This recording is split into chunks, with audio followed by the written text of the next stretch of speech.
Hello friends, welcome to our channel. இன்றைக்கி நம்ம என்ன பார்க்க போகிறோன்னா தக்காளி சட்னி. ரொம்பவே டேஸ்டான வித்தியாசமான முறையில் எப்படி செய்கிறதுன்னு பார்க்கலாம் வாங்க. நான் ஒரு 3லேருந்து 4 பெரிய வெங்காயம் கட் பண்ணி வச்சுருக்கேன் நீல வாக்கில். ஒரு 2 தக்காளி, 4-5 பல் பூண்டு, ஒரு துண்டு இஞ்சி தோல் சீவிட்டு இந்த மாதிரி நான் கட் பண்ணி வச்சுருக்கேன் சின்னதாக. 5லேருந்து 6 காஞ்ச மிளகாய் எடுத்துருக்கேன். நீங்கள் பச்சை மிளகாய் கூட சேர்த்துக்கலாம். இப்போ நம்ம கடாயில் எண்ணெய் சட்டி வச்சுட்டு எண்ணெய் ஊற்றிக்கோங்க.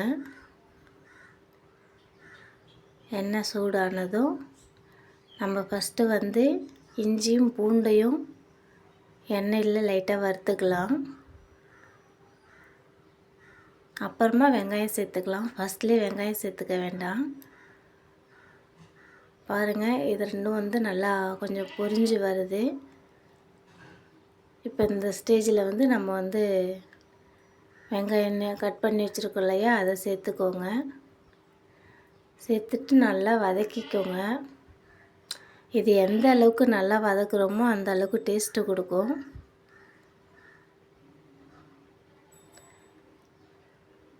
வதக்கிட்டு இது நம்ம வதங்கிறதுக்காக லைட்டாக உப்பு போட்டுக்கலாம்.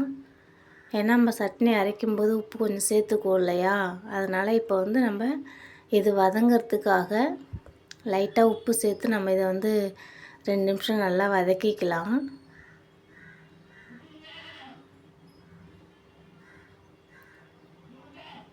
உப்பு சேர்த்துட்டு வதக்கணும்னா சீக்கிரமாக அது கொஞ்சம் வெந்துடும். வெங்காயம் நல்லா வதக்கிக்கலாம். நம்ம அடுத்தது இதில் தக்காளி மிளகாயை ஃபஸ்ட்டு சேர்த்துக்கலாம். தக்காளி சேர்த்தோன்னா மிளகாய் ஈரப்பதம் விட்டதுனால அது வதக்காது. அதனால் நம்ம வெங்காயம் முடிஞ்சதும் நம்ம காஞ்ச மிளகாயை வதக்கிக்கலாம்.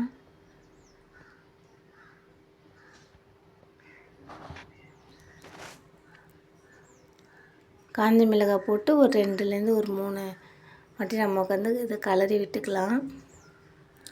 கலரி விட்டு அது சீக்கிரமாக வதங்கிடும். வதங்கினதுக்கு அப்புறமா நம்ம தக்காளி வச்சுருக்கோம் இல்லையா, அதையும் இதில் சேர்த்துக்கலாம். தக்காளி சேர்த்துட்டு ஒரு 2லேருந்து 3 நிமிஷம் நல்லா வதக்கி விட்டுடலாம். தக்காளி ரொம்ப மயிற மாதிரி இருக்கணுங்க, அப்போ தான் நல்லா டேஸ்ட்டு கொடுக்கும். மையமாக இருந்துச்சுன்னா அது கொஞ்சம் பச்சை வாசனை இருக்கிற மாதிரி இருக்கும். பாருங்கள், இந்த அளவுக்கு வதங்கிடுச்சு. இப்போ நம்ம இதை ஒரு நிமிஷம் ஆற வச்சு எடுத்துக்கலாம். சூட்டோடு அரைச்சோன்னா மிக்சியில் ஓரத்துலலாம் சட்னி கீழே விழுந்துடும். அதனால் நம்ம ஆற வச்சு அதை ஒரு மிக்சி ஜாரில் மாற்றிக்கலாம். மாற்றிட்டு நம்ம வதக்கும் போதே லைட்டாக உப்பு போட்டோம் இல்லையா, அதனால் நம்ம இப்போ கொஞ்சமாக உப்பு சேர்த்துக்கிட்டால் போதும். போட்டு நம்ம மிக்சியில் அடிச்சிக்கலாம். பாருங்கள், நல்லா திக்னஸாக வந்திருக்கு. இப்போ இது ஒரு கிண்ணத்தில் நம்ம மாற்றிக்கலாம். மாற்றிட்டு ஒரு எண்ணெய் கரண்டியில் நம்ம ஆயில் விட்டு கடுகு போட்டு கருவேப்பிலை இருந்தால் போட்டு தாளித்து நம்ம சட்னி தாளித்து எடுத்துக்கலாம். அவ்வளோதான் ஃப்ரெண்ட்ஸ், இது ரொம்பவே சூப்பராக இருக்கும். நீங்களும் டெஸ்ட்டு பண்ணி பார்த்துட்டு சொல்லுங்கள். செஞ்சு பாருங்கள் எப்படி இருக்குன்னு மறக்காமல் கமெண்ட் பண்ணுங்கள். Thank you friends.